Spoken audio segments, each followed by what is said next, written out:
La historia de la actividad productiva, del pensamiento y del lenguaje para el ser humano comienza con la aparición del Homo sapiens, quien desde el punto de vista biológico es considerado como el ser humano moderno.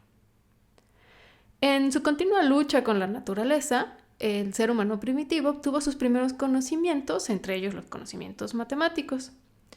Descubrimientos arqueológicos como armas, vasijas de barro, tejidos, etc., muestran una acabada decoración del tipo geométrico, e incluso investigaciones en tribus primitivas, aún existentes, aportan suficientes datos como para pensar que ya en aquel entonces se poseían los primeros elementos de sistemas numéricos y también el conocimiento de un calendario. La primera etapa en el camino hacia el concepto de número fue el reconocimiento de diferencias tales como mucho y poco, cantidad grande y pequeña, o la diferencia intelectual entre el significado de uno y lo múltiple. Es muy posible que después de esto surgieran los primeros sistemas de numeración binarios y terciarios. Aunque de forma individual el ser humano prehistórico conocía tan solo unos cuantos números, entre varias personas podían contar grandes cantidades. Por ejemplo, si querían contar el ganado, una primera persona cuenta los animales que pasan enfrente de esta, y una segunda persona cuenta con sus dedos tantas veces como la primera persona completa ambas manos, y así sucesivamente. De esta manera, entre 3 personas podían llegar a contar hasta 1000, aunque por separado solo pudieran llegar a contar hasta 10. En el sexto milenio antes de nuestra era, comenzó en determinadas zonas de la Tierra un cambio decisivo. Este fue que la economía basada en la caza y la recolección fue sustituida por la agricultura y la cría de ganado. Es decir, a esto se le conoce como la revolución agraria o revolución neolítica. La sociedad ahora se empezó a basar en la producción agraria y apareció la propiedad privada y el Estado. Con la aparición de la producción agraria aumentó la necesidad de orientarse en el tiempo y en el espacio. Fue necesario establecer fechas para la siembra, la cosecha, etc., predecir acontecimientos que se repetían periódicamente como inundaciones, lluvias, determinar dimensiones de los campos, realizar cálculos para la construcción de canales de riego, etc. Todo ello condujo a cierto dominio de operaciones básicas de la aritmética de tipo geométrico y un amplio desarrollo de la cronología y del calendario. Ahora hablaremos sobre la cultura matemática en el antiguo Egipto y después en la cultura babilónica. Respecto a otras culturas, hay que tomar en cuenta que de algunas no se tiene información sobre los conocimientos matemáticos que éstas generaban. Por ejemplo, la cultura del Indo, la mayoría de su escritura era hecha sobre hojas de palma y materiales similares, por lo que fue fácilmente perdida esta información. Algunas otras culturas también se comunicaban todo de forma oral, por lo que tampoco se tiene evidencia sobre sus conocimientos matemáticos. En el caso de las culturas africanas y latinoamericanas, hay que tomar en cuenta que los pueblos que las colonizaron no se preocuparon por guardar la información cultural y matemática de estos pueblos, y en el caso de los mayas, nada se ha hecho por preservar su cultura.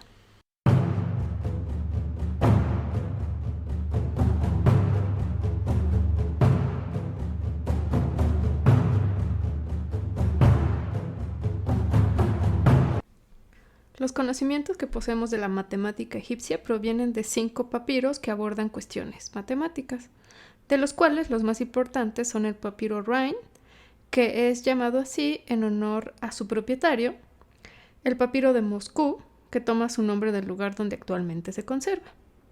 Estos 2 documentos matemáticos son probablemente del siglo XVIII antes de nuestra era, aunque por su contenido podría ser que se tratara de documentos que son más antiguos.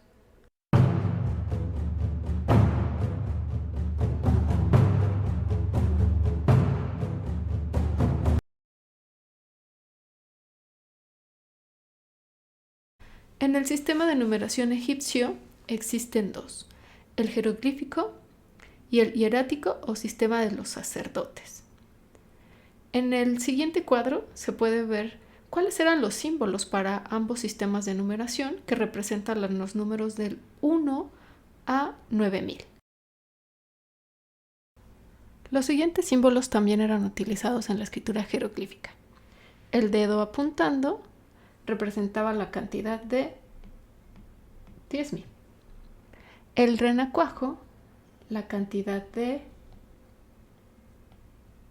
100,000, mientras que el hombre asombrado, la cantidad de 1,000,000. El sistema de numeración jeroglífico era de base 10, no posicional, en el que el principio aditivo determina la disposición de los símbolos. La utilización de este principio permite expresar cualquier número. Cada símbolo se repite el número de veces necesario. Veamos un ejemplo.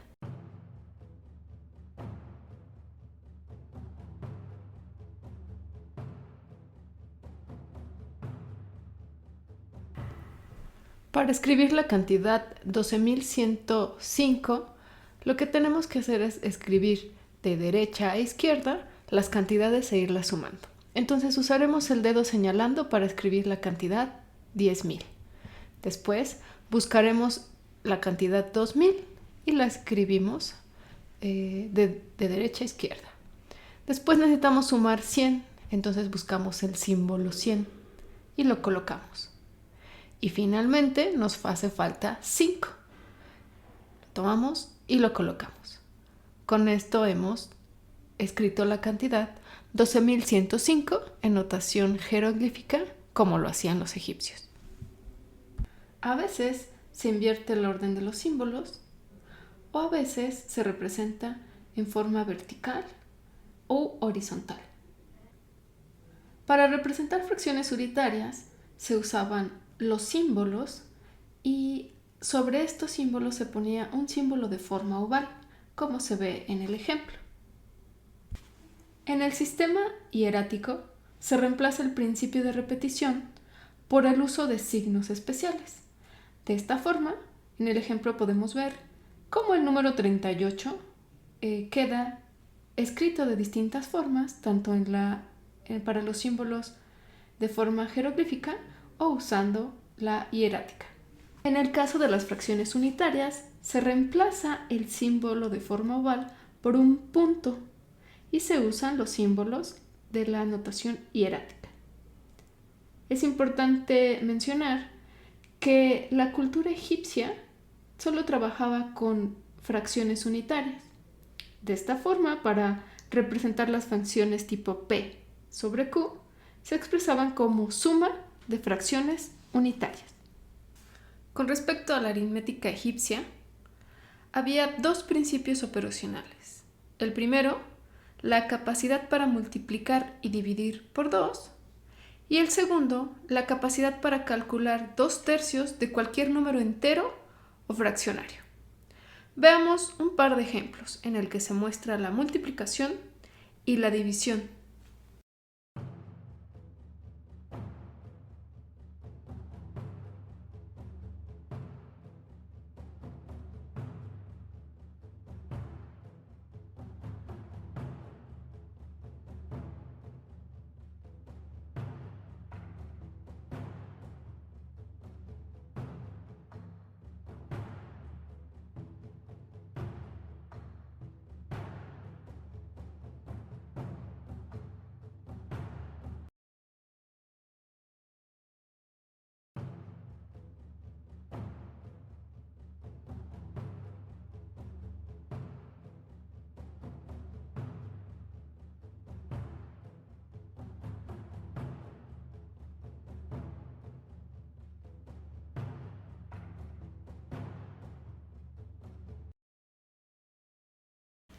La forma en que los egipcios realizaban la multiplicación y la división usa el principio conocido como desdoblamiento, que es lo que se acaba de mostrar en los ejemplos. Las ventajas de usar este principio es que facilitaba el empleo del ábaco y eliminaba la necesidad de aprender o construir tablillas de multiplicación. Ahora hablemos del álgebra egipcia. En los papiros Rhind y Moscú hay 110 problemas que están estrechamente relacionados con la vida cotidiana de los egipcios. En ellos se resolvían problemas relacionados con el reparto de hogazas de pan, grano o animales, la fermentación del pan o la cerveza, la comida de animales y el almacenamiento de productos alimenticios. Estos problemas se resolvían básicamente usando aritmética, pero también se encuentran ecuaciones lineales como las que se ven en la imagen, donde aquí la X es la incógnita y las palabras que están ahí, A, H, A o H, es como ellos denotaban a las incógnitas. Para resolver estas ecuaciones usaban el método de la posición falsa. Por ejemplo, si querían resolver la ecuación X más X sobre 7 igual a 24, asignaban un primer valor a X y comprobaban.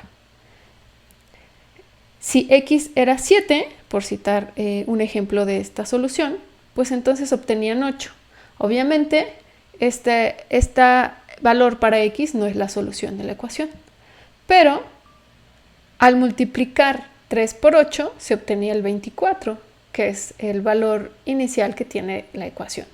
Entonces, esto les permitiría deducir que la solución es igual a X igual a 3 por 7, que es igual a 21. En general, los egipcios no resolvieron la ecuación cuadrática.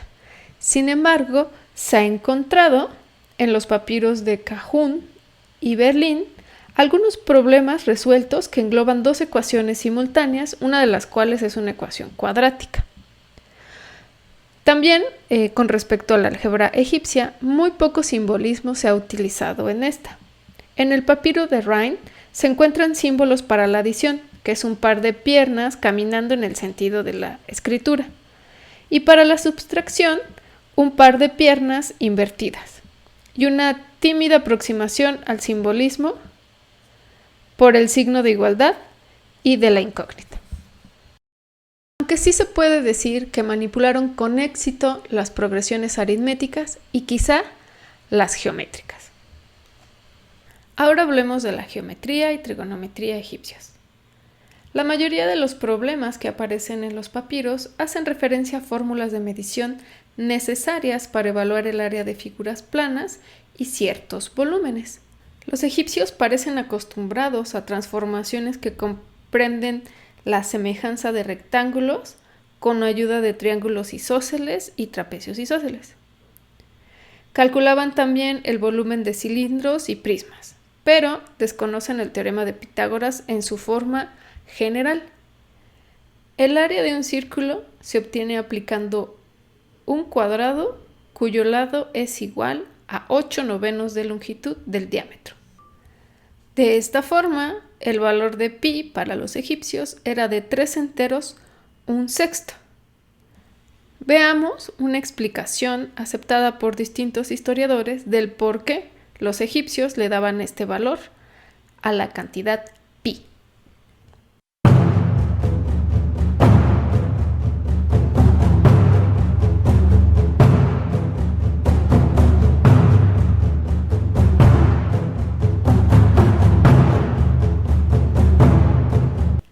La perla de la geometría egipcia es el siguiente enunciado que se encuentra en el papiro de Moscú y es el problema 14.